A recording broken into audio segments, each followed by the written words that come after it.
propositions de droite qui répondent aux maux dont souffre notre pays et qui malheureusement, ces maux, on les voit de plus en plus, ils portent atteinte à la force de notre pays. Laurent Wauquiez, pardon, qui renonce ce soir, alors qui peut en profiter? Vous n'êtes pas très loin, quoi. Vous êtes plutôt à la droite de la droite.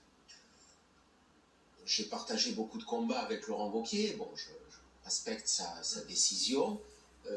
C'est une voix importante qui compte.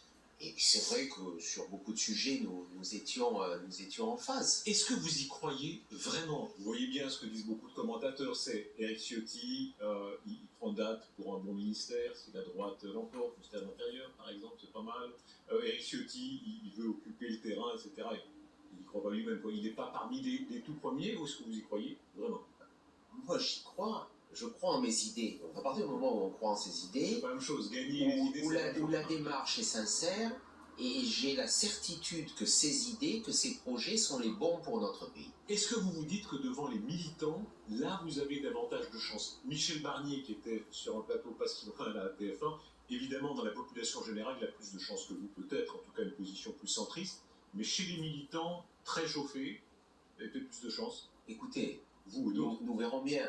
L'essentiel, et je le dis avec humilité, l'essentiel c'est que nous choisissions le meilleur projet, les idées auxquelles adhèrent majoritairement les Français, et celui ou celle qui aura la capacité à les incarner. J'ai la faiblesse de croire que le projet que je vais présenter est celui qui répond le plus à la gravité de la situation de notre pays. Il faudra arrêter avec le filet d'eau tiède. Il faudra des propositions fortes. On va parler du fond, mais sur les candidatures, pardon, je vous interromps, mais quand on regarde les candidatures qui se sont multipliées, on a l'impression qu'il en pleut comme à gravelotte. J'utilise l'expression de jeunes comme Emmanuel Macron. Vous voyez, si on les regarde, Valérie Pécresse, maintenant vous, Philippe Juvin, Michel Barnier, évidemment Xavier Bertrand, hors primaire, peut-être Monsieur Retailleau, est-ce que ça ne fait pas un peu trop? Est-ce que tout ça ne se banalise pas?